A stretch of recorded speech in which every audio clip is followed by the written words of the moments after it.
Victoria from Biblio Lifestyle, and you're listening to the Reader's Couch podcast, the show that will help you bridge the gap between living a full and busy life to one where you're reading, learning new things, and having fun. Today on the couch, I'm so excited to have author Nadia El-Fassi to discuss her debut novel, Best Hex Ever.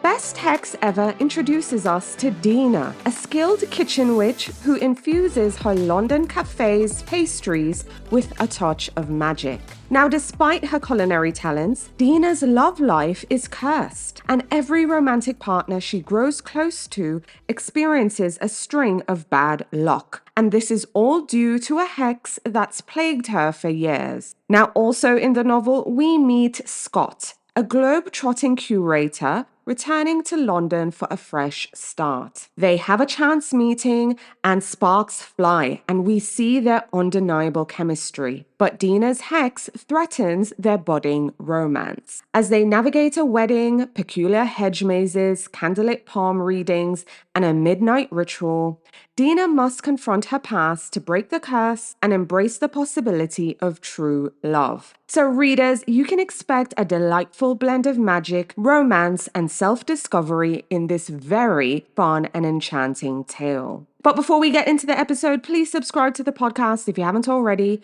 leave a 5-star rating, and write me a review if you love the show. So thanks in advance, and now onto the episode with author Nadia El-Fassi. Hello, friends. Welcome again to the Reader's Couch podcast. I'm your host, Victoria Wood, and here on the couch with me to talk about her debut, Best Hex Ever, is author Nadia El-Fassi. Hi, Nadia. Welcome to the Reader's Couch. Hi, everyone. Thank you so much for having me, Victoria. Yay, I am thrilled to have you on. Super excited about Best Hex Ever. But I mean, you're the author. How are you feeling now that your book baby is out there in the world? It's really surreal, honestly. Like I held a copy of the book in my hands a sort of end of last week, and I ended up like holding it up and looking at my husband and crying and being like, I wrote all these words. And it's a really strange thing, because you're in a bookstore, you're flicking through pages, you're deciding what you want to read, but then when you're holding your own book, you flip through every single page and you can say, well, I remember writing that, and I remember writing that, and I was sitting in my office when I wrote this bit. I think just levels of surrealness on top of each other, and excitement, because I've had wonderful publishing experience, and I think, when the cover's everything you hoped it would be and you're holding it in your hands, it's all the ducks are in a row and it's lining up to be a very exciting pub date. Oh, I love hearing that. And it's such a beautiful book cover as well. It's very stunning. It's orange, it's warm. I think it says autumn, fall very, very strongly. And for our listeners, just in case you missed it, Best Hex Ever is in our 2024 Fall Reading Guide. Okay, so download your copy, thefallreadingguide.com, to learn more about it. But I want you to hear from Nadia herself about the Best Hex Ever. So Nadia, tell us about your book. What's your elevator pitch? What can readers expect when they pick up a copy? Yeah, so Best Hex Ever is a cozy and spicy fantasy romance. It's set in London, and it's about a kitchen witch called Dina, who is cursed so that anyone who falls in love with her will be hurt. And it's a dual POV, so we get both Dina's POV and Scott's. So Scott is a museum curator at the British Museum in London, and he is just freshly back in London after a brutal breakup a couple of years before. Scott is the best man at his friend Eric's wedding, and Dina is the maid of honor at her best friend Imi's wedding. Of course, it's the same wedding, and lo and behold, the two of them are being matchmaked by the bride and groom, shoved together in a cottage in the beautiful English countryside for the wedding weekend. And we have sensual palm readings by candlelight, a spooky Halloween ritual, some ghosts, some friendly sort of pet magical familiars, and lots of spice.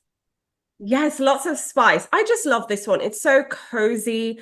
I think it's the perfect, again, romance, fantasy, just everything magical mixed in this one beautiful book. I think it's a must read for everyone for fall. I think I gravitated to Dina a lot. I loved reading her story. For our listeners, quick backstory. Nadia said anyone she falls in love with, something bad is going to happen because she has been cursed.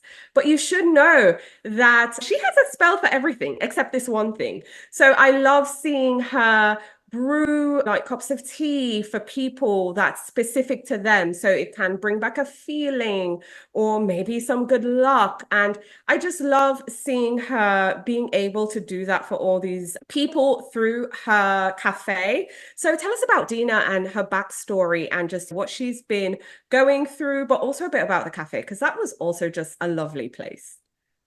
Yeah, Dina is very much based on, I guess I wouldn't say it's self-insert, but it was very important to me to write a mixed heritage character. So Dina is half Moroccan, half Welsh. I myself am half Moroccan, half Australian. And I really wanted to reflect the elements of Dina's sort of Moroccan heritage in her magic. So she is a kitchen witch, like I mentioned, but her focus is in baked goods and coffees and teas that she brews and blends herself.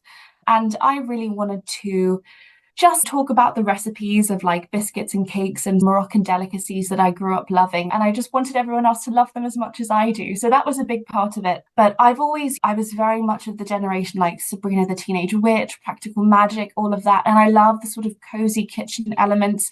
There's so much about like female friendships and our relationships with our mothers and our family that's for women is historically based around the kitchen and cooking and the way that sort of oral histories are passed down through cuisine. And that is all really important to me. And I wanted to show that in there. And also, I really just wanted to help for everyone to know what a ghariba is, which is a sort of almond and rose cookie, which we slake in powdered sugar and is absolutely delicious. And I make it constantly.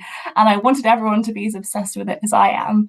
So that's probably my driving force behind creating the cafe and Dina's backstory. I love the cafe. Honestly, it was one of my favorite things. And I'm lucky to say I've had a cookie like that. And it's so good. I love baked goods. I'm a sucker for that. I love a cafe, coffee shop, tea shop, anything really. So I really did feel the culture come through as well.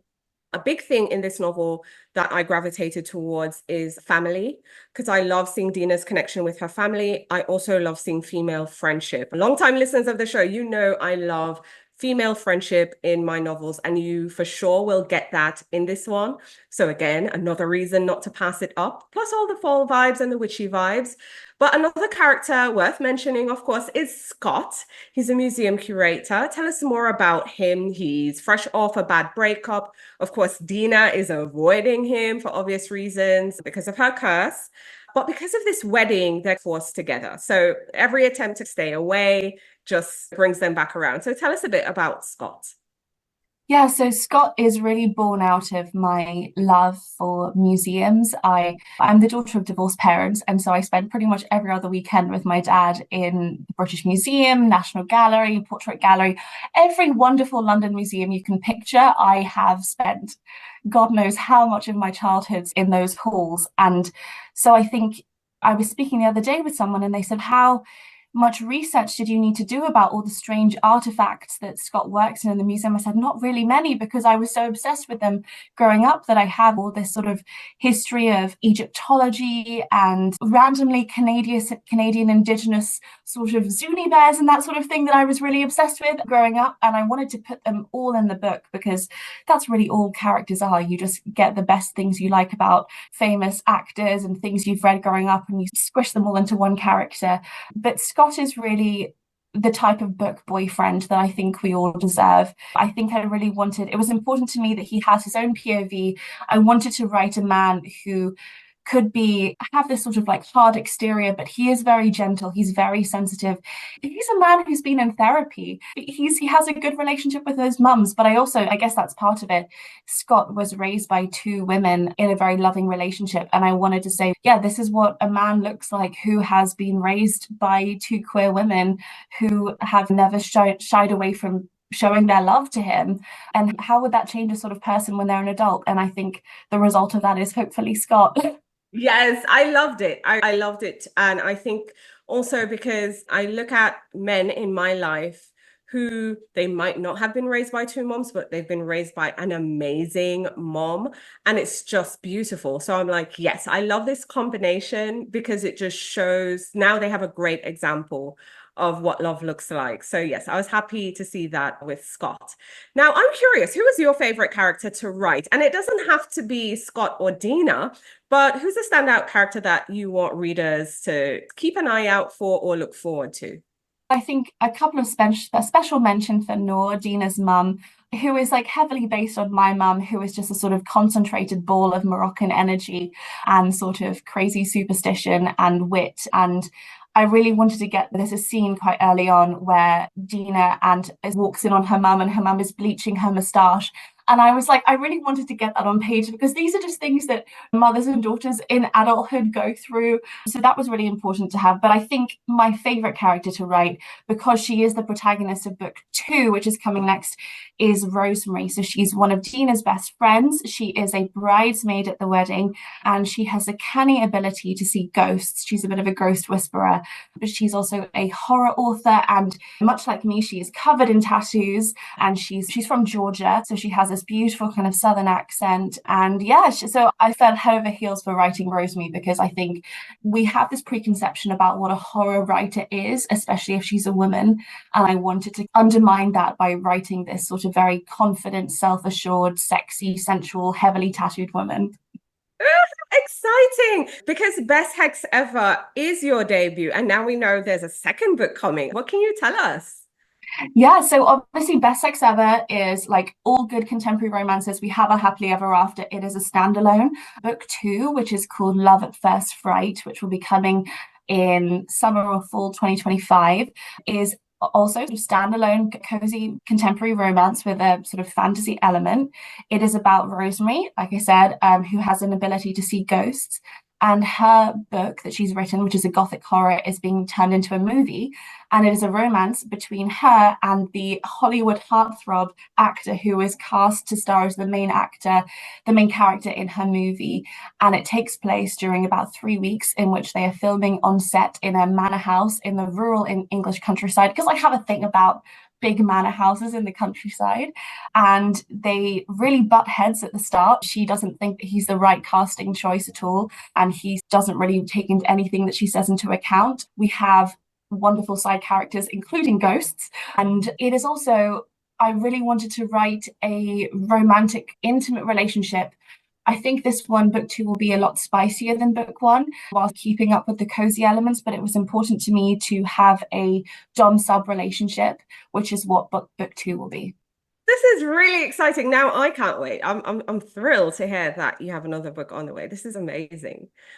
So seeing that book 1, Best Hex Ever, is out, and now we know book 2 is on the way. Looking back, if you could tell your younger writing self anything, one book is published, the other's on the way, what would you tell her?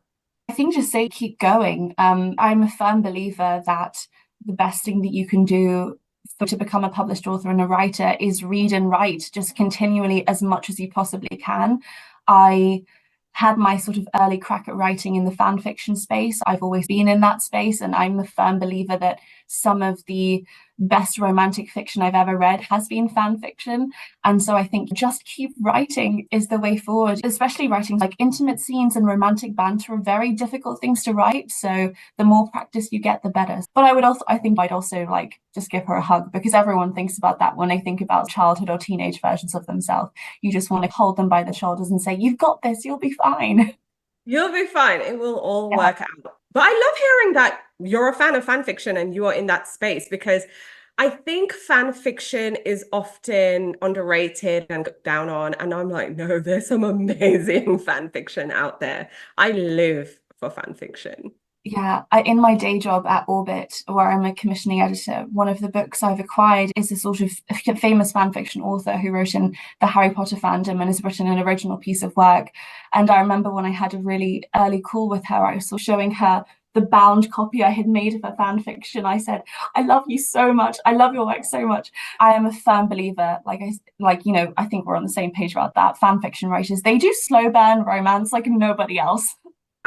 Yes, they do. It's amazing. Trust me. If you're listening and you haven't given fan fiction a go, I'm telling you, just think of a book that, is super big and it has its fandom that you love. Go find the fan fiction for it, and I promise you, you will be blown away because it really is good. It really is good. Okay, so I want to hear about your reading life. So tell us about the last book or books that you finished reading that you'd now recommend. Oh my gosh, this is the moment where I forget any book I've ever read. Also, obviously, I do a lot of reading for works, but I'm going to try and not pitch all Orbit books because this is not about that. But I did recently finish reading India Holton's The Ornithologist's Field Guide to Love, which is a cozy historical fantasy romance, very much a kind of romance of manners, full of witty banter, and I adored it. Also, in the cozy space, Rewitched by Lucy Jane Wood, which comes out. It's very practical magic meets Gilmore Girls. It's such a breath of fresh air. And again, like you mentioned, female friendships, this is very much like that kind of book, does it so well. And I'm very lucky to be going on tour with Lucy in early October, mid of October. So definitely read that, love that. Yeah, I think I've also been reading a lot of fan fiction, I'll be honest, based on the Fallout TV show. That's not necessarily stuff that I can strongly pitch because it's a very niche fandom, but I have been reading a lot of that. Oh, I love it. I love hearing about fan fiction being read. That's amazing. Okay, what was your favorite childhood book that you can remember that you just couldn't stop reading, that just really captivated your attention? Yeah, for me, it was Shannon Hale's The Book of a Thousand Days. She also wrote Goose Girl, Princess Academy. She also wrote Austenland, which I firmly believe is one of the greatest rom-coms ever made. But yeah, Book of a Thousand Days is secondary world fantasy. It's got a sort of dark fairy tale feel to it. It's also inspired by Tibet and Mongolia, and it has an epistolary narrative, which is just so beautifully done. And it was one of the earliest sort of romance novels I read, upper middle grade, with a romance subplot. And I remember just thinking, oh, I really love this. I love it when I see characters falling in love on page, and I want more of that. Oh, amazing. I love that. I love hearing those childhood stories that just really caught your attention. So we also love indie bookstores here on the show. So share with our listeners some of your favorite local indies. Yeah, so I'm very lucky in St Albans. We have an indie right here, about 5 minutes from me, and it's called Books on the Hill. They have a cafe as well, which is wonderful. Really beautiful selection of frontlist fiction titles. They have a beautiful selection of Penguin paperback classics in the back, and a beautiful children's section with, I think they have a tree painted on the wall. It's just beautiful in there. It's very reminds me of Shop Around the Corner from You've Got Mail. It has that whole sort of like dark wood, dark green vibes to it. Amazing. That is awesome. Okay, so getting back to your novel, Best Hex Ever. I mean, look, I know you've done your job, you've written the book. I'm really excited to hear there's another book on the way. But what are you hoping in the end, in an ideal world, that readers might think or feel after they've turned the last page? I think just the book deals with themes around coming out and bisexuality and all of that. And I would really love for any readers perhaps in a similar position to myself. I didn't come out as bi until I was in my early to mid 20s. My family was thankfully very kind and welcoming about it. But I think just for the people who perhaps are in quote unquote straight relationships, but who might be queer themselves, just legitimizing them and maybe bring about a feeling of self-acceptance for them. But also, I don't think I write fiction that I hope wins any sort of awards. I think I just want my books to feel like fun, romantic escapism for when the days get shorter and the weather gets really horrible and you want to curl up and you think, let me just read something that will just take me away from here for a bit. So that's what I want my books to do, really. I think it did that because it gave me comfort. You're going to get that cozy, you're going to get that spicy romance, which is awesome. Of course, a dash of magic in there and just wonderful characters. Again, female friendship. I love the connections with family. I love seeing the different traditions, of course, as well. So, yeah, this is a book I feel is going to give readers a hug. So I hope you all will pick this one up this fall. Again, it's in the fall reading guide. It's definitely a standout book for me this season. So I hope you'll get Best Hex Ever. Nadia, thank you so much for coming on the show and speaking with me. This has been fun. Thank you so much for having me. It's been delightful. Thank you so much for listening to the Reader's Couch podcast. Please subscribe to the show, share it with a friend, and take a few seconds to leave a rating and review. Until next time, stay lounging, stay reading, and whenever you're in doubt, go straight to your local bookstore or library. Thanks again for listening, and happy reading.